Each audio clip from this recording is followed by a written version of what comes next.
Oportunidades. Apoio Cultural. Usina de Imagem. Olá, estamos começando mais um programa Oportunidades e hoje nós vamos falar sobre vendas em tempo de crise, como ser diferente e conquistar o consumidor e o que toda crise nos ensina. Este é o tema do programa de hoje e eu quero mostrar aqui, já apresentar aqui nossos convidados. Primeiro eu apresento a Lourdes Ferola. Lourdes Ferola é empresária, especialista em gestão de pessoas. Tudo bom, Lourdes? Tudo bem, obrigado pelo convite. Uma oportunidade, está aqui para identificar as oportunidades. Com certeza. Dentro da sua área, né, principalmente, isso é muito bom. E eu apresento também o professor Hermeson Mainardes, ele é doutor em administração, professor da FUCAP, especialista em vendas, planejamento estratégico e marketing, né? Tudo bom, professor? Tudo bem, muito obrigado pelo convite, cumprimento a todos os telespectadores e vamos conversar um pouquinho sobre vendas, que é uma área tão importante para todo o mercado, porque afinal de contas as empresas têm que faturar e para faturar ela precisa vender.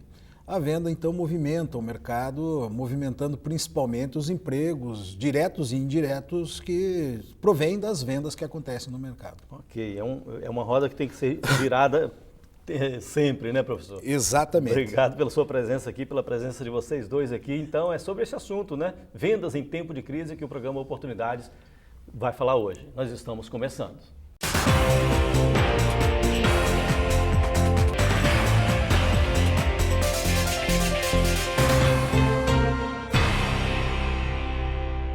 Obrigado novamente por vocês estarem aqui hoje para falar sobre este assunto.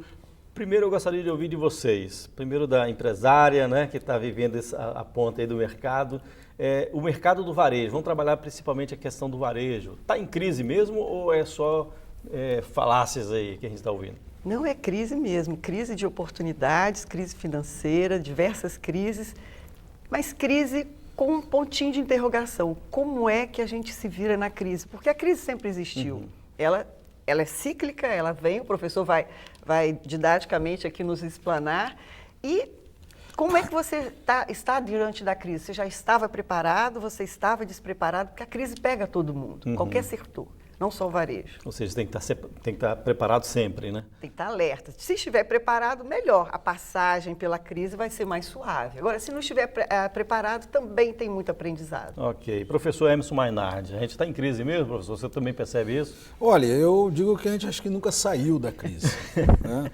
Se nós formos pensar, por exemplo, na área de vendas, né, o nosso motivo hoje de falar de vender sempre teve em crise. Historicamente, vender já é uma coisa difícil, sempre foi muito difícil. Né?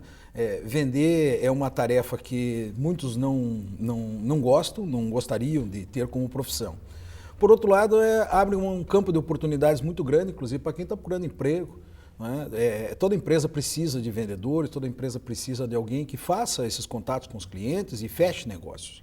E esse sempre foi uma área muito difícil.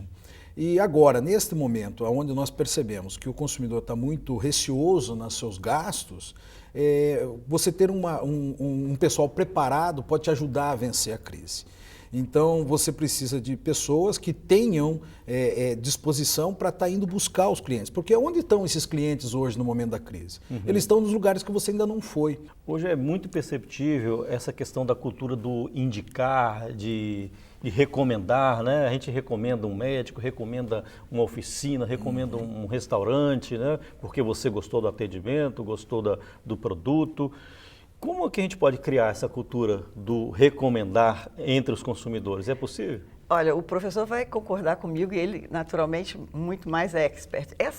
Esse recomendar, isso é antigo, né? As relações de comércio, as relações de venda de serviço, qualquer coisa. Desde antigamente, esse indicar era pura indicação.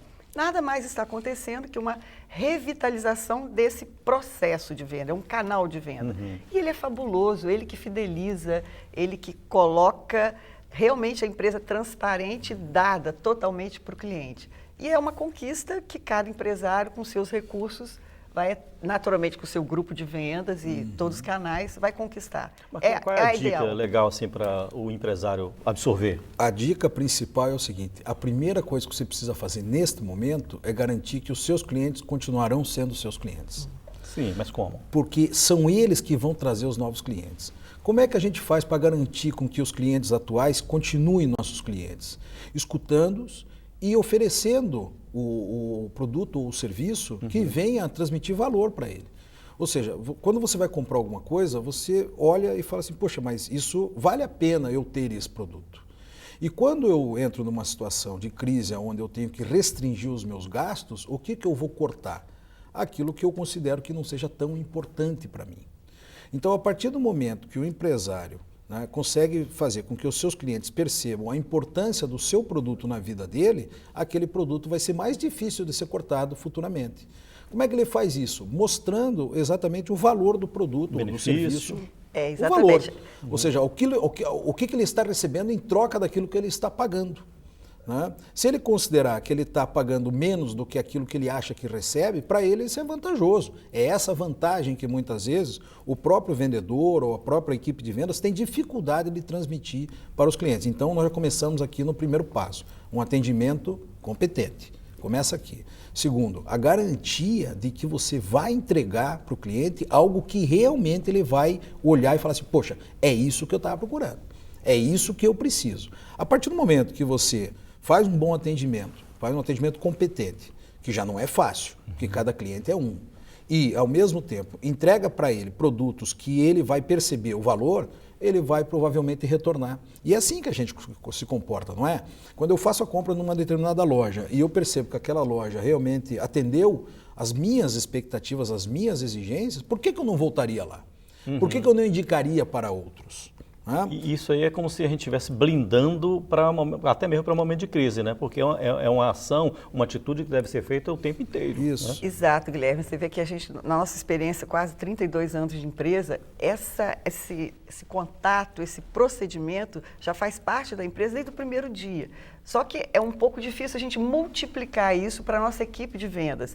É treinamento contínuo, é aprendizado contínuo, é a sensibilização contínua. Eu preciso primeiro que o meu colaborador seja fã da minha marca, seja fã do meu produto. E aí fica muito mais fácil dele passar isso para o cliente. Aí vem a questão da paixão, né? Aí vem a questão da paixão. O entusiasmo. Todo produto ele tem um ápice para ser consumido. Então vai depender muito de todos esses fatores que o professor falou. Da apresentação, da identificação de valores e de benefícios e para o cliente certo, no momento certo, encontrar aquele produto acessível para ele, no momento desse principalmente. Exatamente. Historicamente dizia-se assim, que vendedor bom é aquele que vende uma geladeira para um esquimó. Ou seja, o esquimó não precisa de uma geladeira porque ele mora numa geladeira. Né? Então, esse conceito ainda existe ou mudou? É isso que eu queria chegar aqui. Existe. Vejam, historicamente se considerava esse o vendedor bom. Esse é o pior vendedor que pode existir. Porque ele vai tentar empurrar um produto para um cliente que não quer comprar aquele produto. Aquela geladeira vai ficar parada lá no esquimó. E aí ele vai perceber que ele foi enganado, que ele se arrepende da compra que fez. O que ele vai fazer? Ele vai voltar naquele fornecedor? De forma nenhuma. Né? Então, qual que é o melhor profissional de vendas hoje que a gente encontra no mercado e que ajuda as empresas a saírem da crise? Aquele que entende as demandas dos clientes, porque as pessoas precisam comprar, elas precisam consumir. Né? Querendo ou não querendo, por mais que ela tenha uma restrição de recursos nesse momento, ela precisa de produtos e serviços. Então, resta você conseguir encaixar o seu dentro da restrição de recursos dele. E para isso você precisa realmente mostrar ou entender o que o cliente precisa e entregar para ele muitas vezes o que o cliente precisa. Veja, isso não é uma coisa nova, os americanos já descobriram isso na década de 80, quando eles criaram um negócio chamado marketing de relacionamento, começaram a falar em fidelização de clientes, satisfação, coisas que não se falavam antigamente. Nós ainda estamos, digamos assim, engatinhando dentro dessa área. É uma área que a gente não entende ainda. Muitas vezes acontece, em várias prestadores de serviço principalmente, ela só tenta segurar o cliente quando o cliente liga lá para cancelar. Mas enquanto você, não, você é cliente, não, você é cliente, agora eu vou atrás dos outros. Eu faço tudo para quem não é cliente, para quem é cliente eu não faço nada. E esse é um dos principais erros nesse momento de crise. Por quê? Porque como há uma restrição de entrada de novos clientes, eu tenho que, no mínimo, garantir os que já são. Esse é o grande desafio e o grande segredo. Para isso você precisa o quê? Equipe boa, equipe preparada, com uma formação mais avançada. Veja, vendas por muito tempo, a formação em vendas sempre foi uma coisa muito... O pessoal falava assim, não, o vendedor aprende no campo. Você olha o risco que você tem de fazer uma pessoa aprender a vender na frente do seu cliente, que é quem te dá o dinheiro. que muitas vezes até as próprias pessoas não percebem, né? Fala assim, poxa, quem que paga o teu salário? Não, quem paga o salário é o patrão. Não é o patrão, não. É aqueles clientes que tiram, põem a mão no bolso, tiram e dão o dinheiro para a empresa. Agora, você imagina botar uma pessoa na frente daquela pessoa, daquele cliente completamente despreparada. Isso aí é um erro, grosseiro, né? Então, na verdade, uma formação mais avançada dessa área, que não era disponível no passado e que hoje tem, né, tem sido o grande segredo. Ou seja, a primeira coisa que você tem que fazer é se cercar de pessoas competentes, ou seja, se cercar de vendedores competentes. É até interessante, eu gostaria até de falar aqui agora sobre a duplicação da excelência, né? Ou talvez duplicação da liderança. A Lourdes, ela tem uma rede, ela é sócia proprietária de uma rede de lojas de acessório, que é a Diferola, aqui no Espírito Santo, né? Quantas lojas vocês têm Nós hoje? estamos com 5. 5, né? Cada loja tem um gerente, vamos dizer assim, né? É um líder. É um líder. Sim. Existe a duplicação de que forma dessa liderança? Porque eu penso assim, no varejo, é interessante criar a cultura da duplicação da liderança e não seguidores, né? Criar seguidores do líder. Eu acho que tem que duplicar essa liderança. Como é que vocês trabalham isso na prática? Na prática, são encontros semanais, quinzenais, com as coordenações, além de todos os canais de comunicação que a empresa tem, onde a gente divulga o que acontece na prática e a gente propõe, olha, aconteceu naquela loja, que solução você colocaria para isso? Fora um apoio pessoal, de estar sempre em contato, e elas também estão com tipo um coachzinho, a gente está fazendo um coach com elas para fortalecer. Elas precisam ser recarregadas o dia inteiro. São N questões que elas se sensibilizam. Vou pegar aqui o gancho do professor quando ele falou de vender uma geladeira para esquimó. Você me desculpe, mas eu só tenho uma pontuação. Isso é um termo que a gente coloca dentro da empresa. Quem é que vende como é que você vende uma geladeira para o esquimó? E as respostas que a gente tem, depende. Ele pode estar querendo dar um presente, ele pode estar querendo, na vida dele, ele precisa da geladeira para acondicionar algum produto. Você precisa primeiro conversar com o cliente, conhecer o cliente, o desejo dele, para você respeitar o que ele quer e, de repente, criar uma solução para o que ele quer. Então, é possível vender uma geladeira para o esquimó? Sim. A criatividade e o relacionamento do profissional de vendas com o consumidor é um momento mágico. Vou fazer um intervalo, a gente volta com a nossa conversa daqui a pouco. É um intervalo bem rápido. Até já.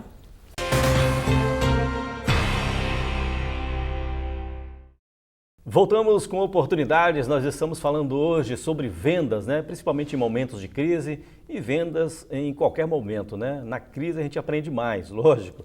Mas a pergunta que eu fiz no bloco anterior, eu gostaria que vocês continuassem comentando, o professor também, é a questão da duplicação da liderança, né? É bem diferente de você criar seguidores, é criar líderes, né? Como é que você vê isso, professor?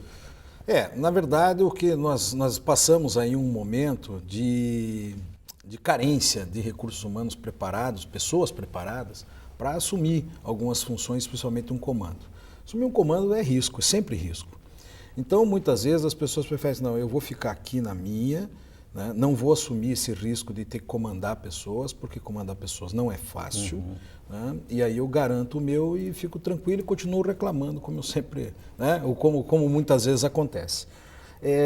Só que nesse momento abrem-se as grandes oportunidades para você assumir responsabilidades, correndo risco sempre, porque a partir do momento que você começa a crescer dentro da carreira, você passa a correr mais riscos, isso é natural.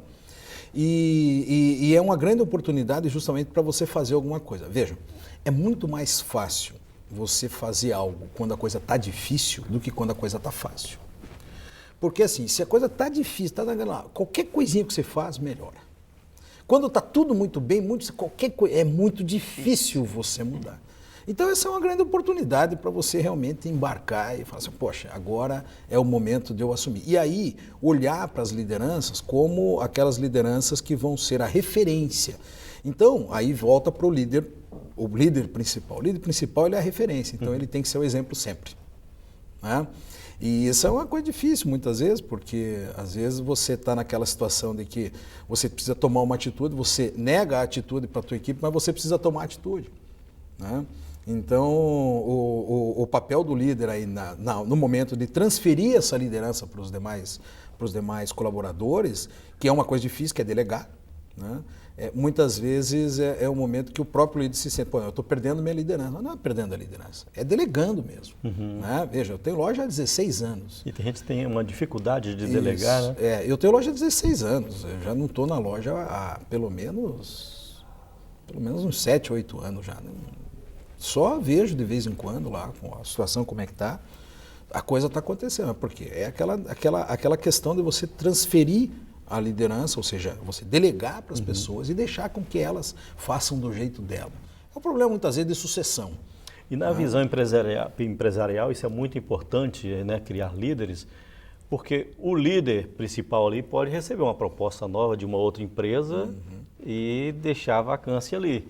Quem vai substituir? Não tem isso também, Lu? Tem. É a opção do empresário, do investidor, como ele quer gerenciar o negócio dele. Ele quer estar ali no dia a dia e presenciar, ou, no caso, ele quer expandir, quer ampliar, quer ver de fora. E é possível, tudo é possível. Depende da opção dele de gerenciar o estilo de gestão que ele implanta.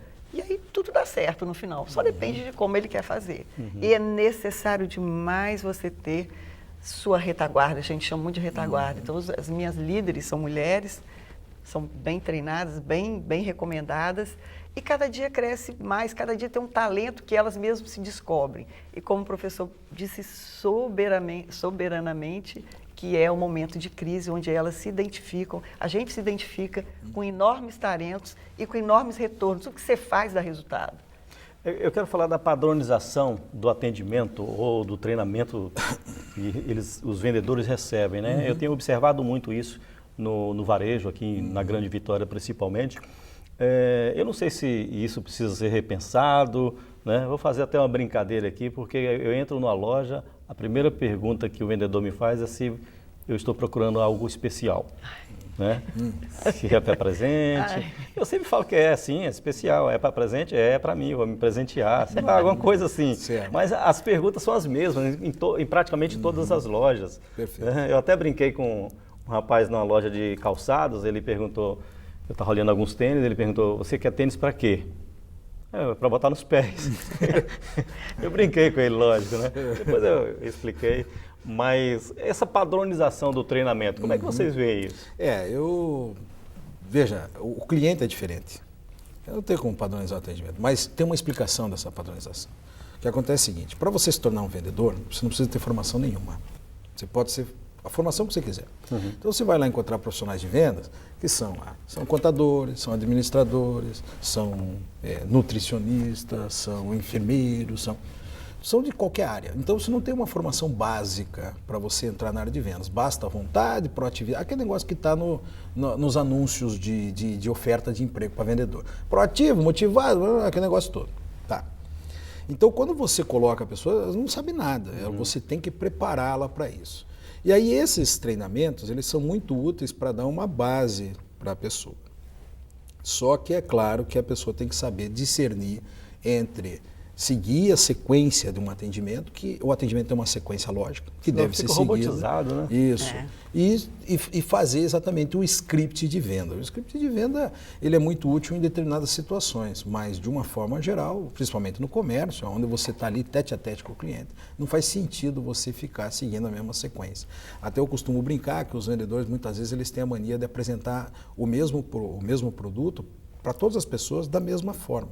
Falei, então, da próxima vez, faz o seguinte, reúne todos os clientes dentro da loja e faz uma explanação única. Né? Porque, vejam, a grande forma hoje de você fazer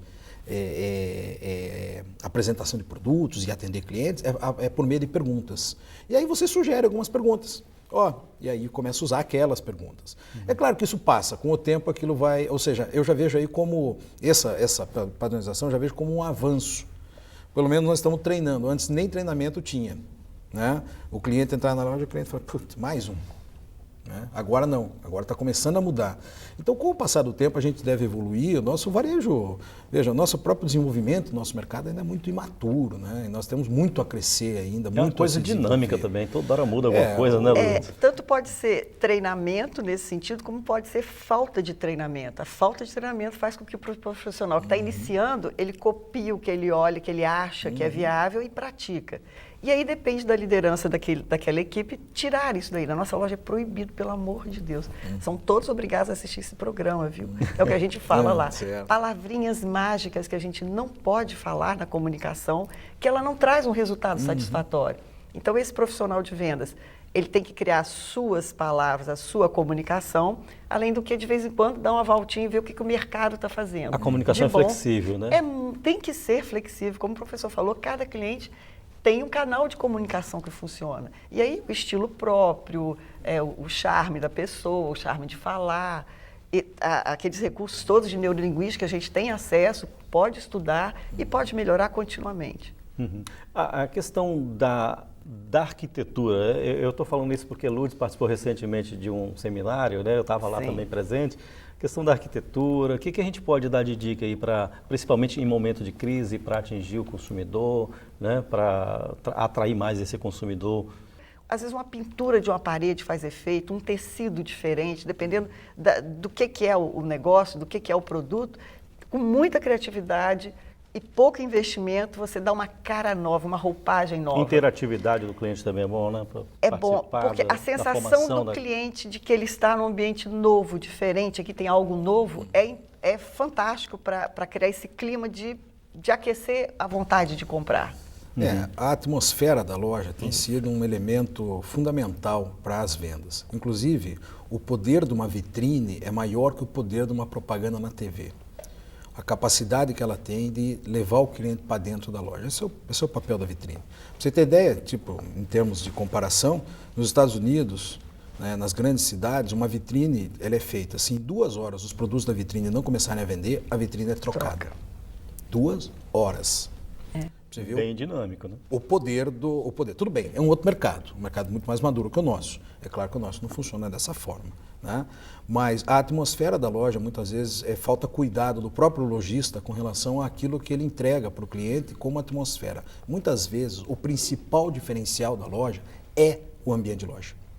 Então, é nesse ponto que muitas vezes não se percebe. Porque o produto que você tem, principalmente de uma marca, você vai ter em várias lojas. É o mesmo produto. Aí tem um cheirinho diferente. Exato. Tem uma iluminação diferente, tem uma música diferente. Essa diferença hoje que a gente chama de merchandising, que é o que se trabalha o ambiente da loja, o layout, estrutura, vitrine, toda a parte interna, acesso a produtos, etc., que vem se desenvolvendo fortemente e ainda é uma área muito... Um exemplo da livraria, né, que na época do lançamento daqueles livros do Harry Potter, por exemplo, ainda não tinha o livro do Harry Potter aqui no Brasil, o dono da livraria comprou pela internet, tirou todos os livros da vitrine e deixou só o livro do Harry Potter ali. Só um livro. Entrou um monte de gente na loja. A livraria, inclusive, ela tem uma história de desenvolvimento de varejo que é muito interessante. As livrarias no passado, talvez vocês devam lembrar, não sei, mas eu já sou velho o suficiente para lembrar, que tinha um balcão na frente. Você não tinha acesso aos livros, muitos dos livros eram inclusive embalados, né? Quando surge a Amazon, no online, dizendo assim, olha, eu vou vender pela metade, por 1/3 do preço, houve todo um comentário dentro do mercado dizendo assim, as livrarias vão acabar. E realmente, aquelas livrarias de balcão acabaram. O que aconteceu é que se venceu um paradigma, arrancou-se o balcão e colocou-se as pessoas para dentro da livraria, porque tinha-se um receio de que se a pessoa manuseasse o livro, ela não compraria. E abriu-se a livraria e falou assim, vão. E quando eles foram, se perceberam o quanto de venda eles estavam perdendo. Porque uma pessoa não compra um livro só para ler. Na verdade, existem 3 mercados de livros que não são percebidos. É o mercado da leitura, é o mercado do presente, porque dar livro é chique, tem que lembrar disso, e o mercado da decoração, sabia disso? Tem livro para decoração? Livro para decorar ambiente. É um mercado que não era explorado antigamente pelas livrarias. É verdade. A conversa é boa, falar sobre esse assunto, a gente instiga a gente a falar mais, né? A gente poderia ficar aqui mais tempo, mas temos a limitação do nosso tempo. Vamos encerrar o programa deixando vocês darem o último recado para o telespectador, bem rapidinho, porque o nosso tempo está estourando. Lourdes. Crise sempre existiu, sempre vai existir, vendas altas e baixas também vão acontecer. Agora, tem mercado para todo mundo, tem dinheiro no mercado, tem dinheiro passando de mãos em mãos, e aí os competentes, os que procurarem se diferenciar dentro dos seus talentos, consegue sobreviver, consegue passar essa crise, a gente vai sair super fortalecido. Ok, muito obrigado, Lourdes, pela sua participação hoje aqui. Emerson Mainardes. Bem, como última conversa, nós temos que reforçar o seguinte: vender não é fácil, então é vender para quem é bom. Então se torne bom, porque é uma grande oportunidade não só de trabalho, mas de renda, né? O vendedor ganha bem quando ele vende bem. Então, o que eu posso dizer para a sociedade, para a comunidade em geral é o seguinte: vá buscar formação, vá buscar conhecimento, porque é uma área que tem muitas oportunidades, muitas possibilidades e que normalmente é aquela que mais emprega. Então, se você tem assim, puxa, eu não sei vender, aprende, porque é uma técnica, isso não tem que nascer vendedor. Não é dom, é uma técnica. Você aprende a vender e a partir do momento que você aprende a vender e vender bem, você passa a ganhar bem. Então vai lá, vai buscar, vai conhecer o que é cliente, vai conhecer as técnicas de vendas e a gestão de vendas e fazer planejamento. Ou seja, no final das contas é tudo um aprendizado, é tudo conhecimento. Ok, Emerson Mainardi, muito obrigado pela sua participação também. Emerson, o filho do Rock, né? Do Rock, o Rock é o pai do Emerson, ele está aqui presente no estúdio, vocês não estão vendo, mas a gente está tendo essa honra de receber o pai do Emerson Mainardi aqui hoje no estúdio, viu? Obrigado pela presença de vocês dois, pela participação. E ao telespectador também, a gente agradece a sua audiência.